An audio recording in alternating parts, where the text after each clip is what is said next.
नमस्कार साथियों, तकसीला एजुकेशन हम में आपका स्वागत है। हाजिर हम डेली करंट अफेयर के नए सेशन के साथ। चलिए शुरू करते हैं आज के करंट अफेयर। वीडियो को दोस्तों अंत तक देखिएगा, सभी क्वेश्चंस जो है आपके लिए महत्वपूर्ण होने वाले हैं। चलिए शुरू करते हैं आज के करंट अफेयर। राष्ट्रीय प्रेस दिवस कब मनाया गया?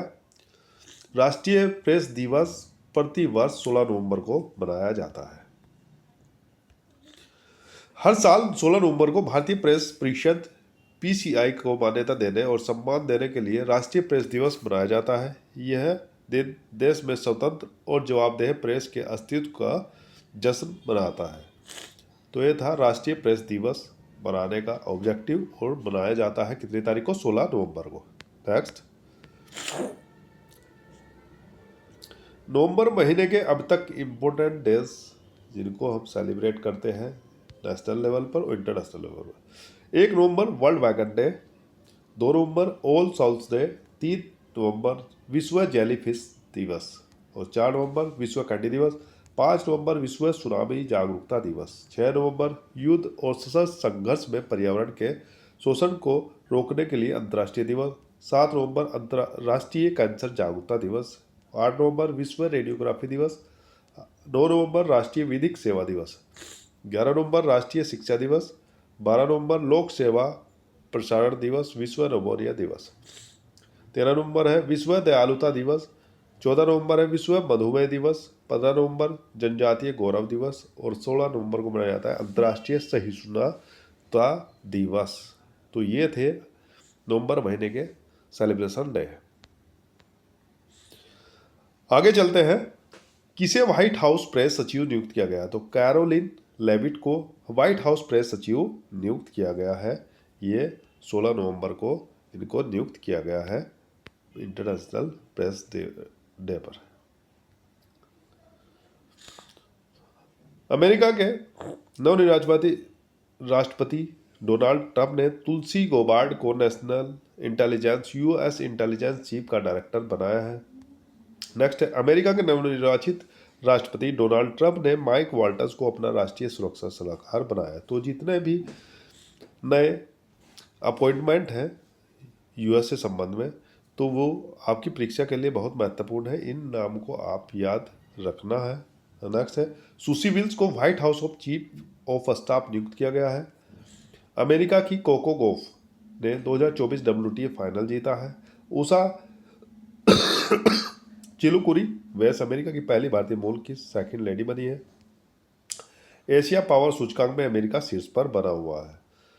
तो ये थी यूएस से संबंधित नियुक्तियां जो डोनाल्ड ट्रंप ने अपने कार्यकाल के दौरान, कार्यकाल के शुरू होने से पहले उन्हें नियुक्त कर दिया है। हाल ही में आई एक रिपोर्ट के अनुसार वैश्विक मधुमेह के 1/4 मामले किस देश में पाए गए? तो डायबिटीज़ के सबसे ज़्यादा 1/4 25% मामले जो है भारत में पाए गए।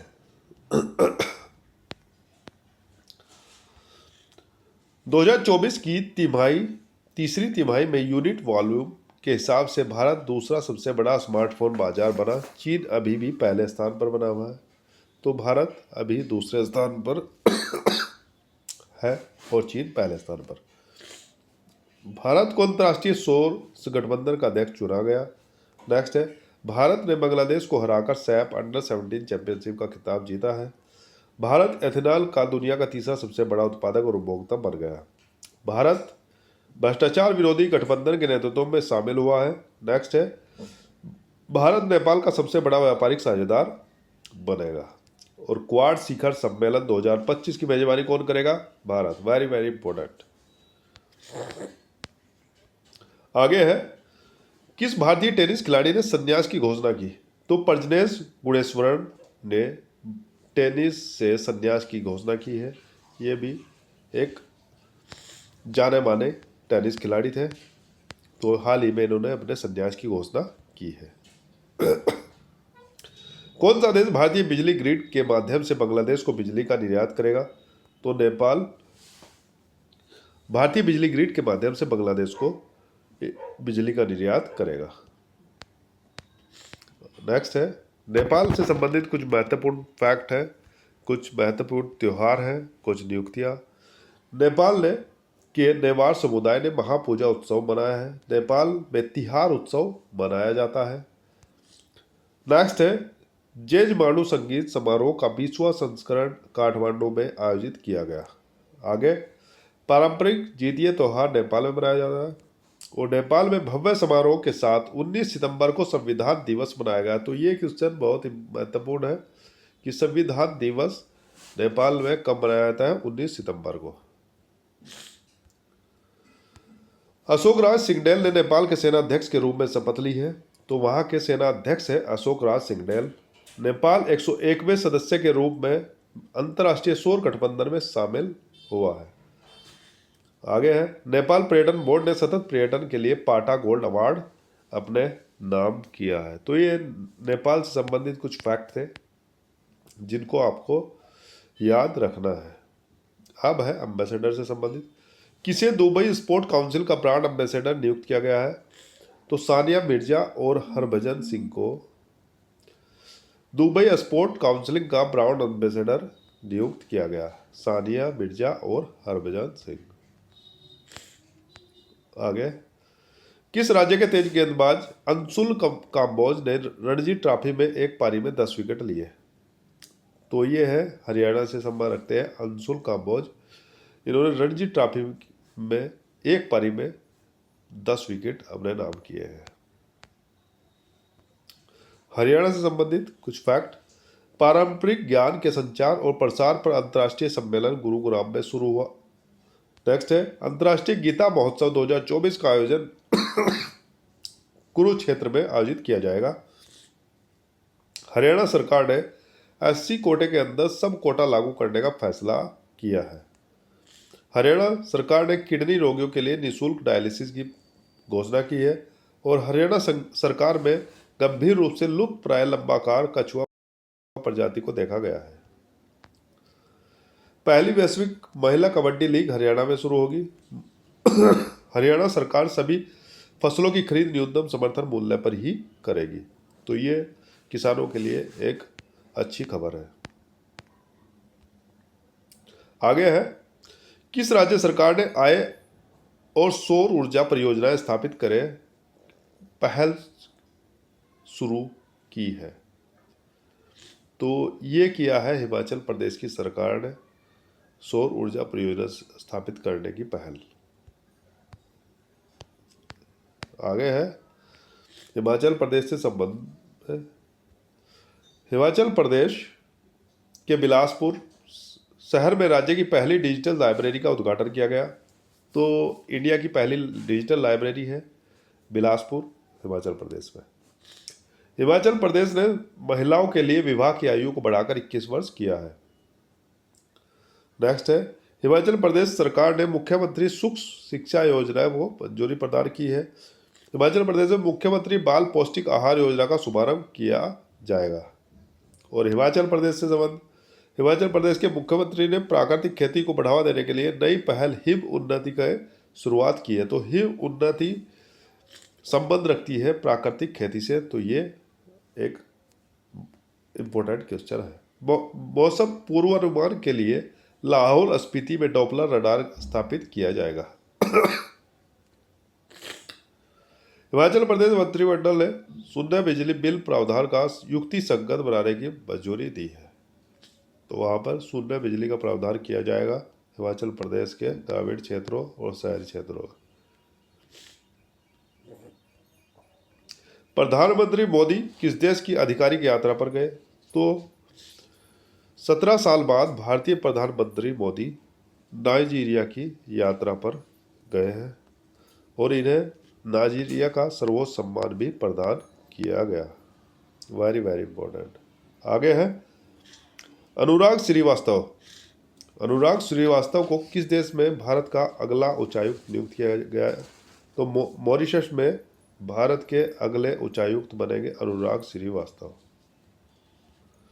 चलिए आगे। यूनेस्को ने किस राज्य के 24 गांव को सुनामी तैयार के रूप में मान्यता दी है? तो यूनेस्को ने उड़ीसा के 24 गांवों को सुनामी के तैयारी के रूप में उन्हें मान्यता प्रदान की है कि वे सुनामी से संबंध में प्रभावित रहते हैं।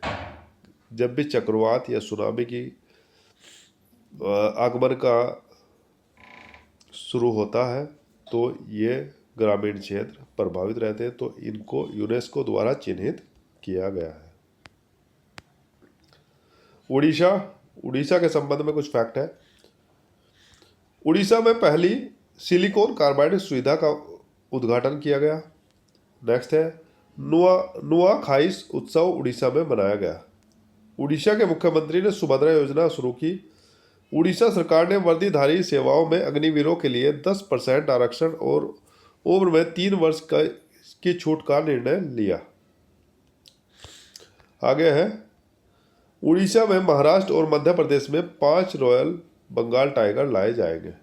आगे उड़ीसा सरकार ने कामकाजी महिलाओं के लिए 1 दिन की मासिक धर्म छुट्टी की शुरुआत की है। तो ये पहल अच्छी पहल है महिलाओं के लिए। आगे है किस राज्य में स्थित उग्रवादी समूह honey trap national liberation council पर 5 साल का प्रतिबंध लगाया गया है? तो ये है मेघालय में एक काउंसिल है, तो इसे राज्य सरकार ने उग्रवादी समूह में शामिल किया है और इस पर 5 साल का प्रतिबंध लगाया है। ट्रेवल ट्रेड्स रिपोर्ट्स के अनुसार भारतीय यात्रियों के लिए 2025 में सबसे लोकप्रिय गंतव्य के रूप में शिलोंग उभर रहा है। तो मेघालय की राजधानी शिलोंग सर्वाधिक लोकप्रिय शहर और पर्यटन के क्षेत्र में बन गया है। मेघालय के पूर्व मुख्यमंत्री सालसेंग सीमारक का निधन हो गया है। आगे है केवा फिश की नई प्रजाति की खोज मेघालय में हुई है और मेघालय सरकार ने एक सरकारी OTT platform hello Meghalaya launch किया है। नेक्स्ट है बेदी नखलम महोत्सव मेघालय में मनाया जाएगा। मेघालय का लाकाडोंग हल्दी को GI टैग प्रदान किया गया। तो GI टैग से संबंध में जितने भी क्वेश्चन हैं, जिस वर्ष में उनको GI टैग प्रदान किया जाता है तो उस वर्ष के लिए तो वो बहुत ही महत्वपूर्ण माने जाते हैं, उनसे क्वेश्चन पूछे जाते हैं उस वर्ष के दौरान। हाल ही में एशिया का सबसे बड़ा ओपन एयर व्यापार मेला बाली यात्रा कहाँ शुरू किया गया? तो ये किया गया है उड़ीसा में, ओपन एयर व्यापार मेला बाली यात्रा। चलिए नेक्स्ट, भारत और किस देश ने भारतीय नौसेना के लिए यूनिकॉर्न तकनीक के लिए समझौता ज्ञापन पर हस्ताक्षर किए? तो ये जापान और भारत के बीच में एक समझौता ज्ञापन पर हस्ताक्षर हुए हैं। आगे टाइफून सांसान के कारण जापान में हाई अलर्ट जारी किया गया। पहले हरित अमोनिया निर्यात के लिए भारत और जापान ने समझौता किया है। आगे है भारत और जापान के बीच 2+2 बैठक नई दिल्ली में आयोजित की गई। विदेश मंत्री एस जयशंकर ने टोक्यो में महात्मा गांधी की प्रतिमा का अनावरण किया गया। आगे है जापान के वैज्ञानिकों ने जीवित त्वचा के साथ रोबोट का चेहरा विकसित किया है। नेक्स्ट है जापान ने उन्नत होलोग्राफी युक्त नए रोबोट बैंक नोट जारी किए हैं। जापान में 1000 वर्ष पुराना सोमिनसाई महोत्सव समाप्त हो चुका है। जापान ने दुनिया का पहला लकड़ी का उपग्रह लॉन्च किया। तो ये एक अच्छा क्वेश्चन है, लकड़ी का उपग्रह लॉन्च करने वाला पहला देश बना है जापान। किसने नौसेना अस्पताल INHS कल्याणी की कमान संभाली है? तो दिव्या गौतम ने INHS कल्याणी की कमान संभाली है, दिव्या गौतम।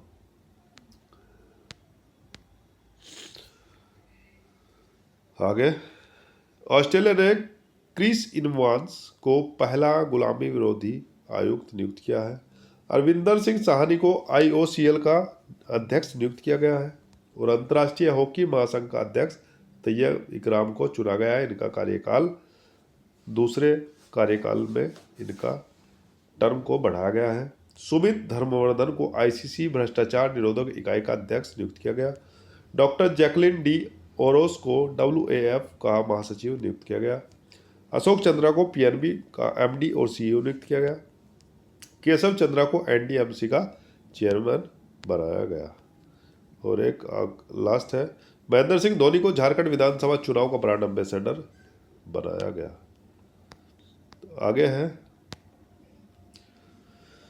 अमेरिका के नवनिर्वाचित राष्ट्रपति डोनाल्ड ट्रंप ने किसे नेशनल इंटेलिजेंस का डायरेक्टर बनाया है? तो ये हम पहले भी रिपीट कर चुके हैं, तुलसी गबार्ड को इन्होंने नेशनल इंटेलिजेंस का डायरेक्टर बनाया है, तुलसी गबार्ड को। ये थे आज के महत्वपूर्ण करंट अफेयर के क्वेश्चन। तो बने रहिए तक्षशिला एजुकेशन हब के साथ। धन्यवाद दोस्तों।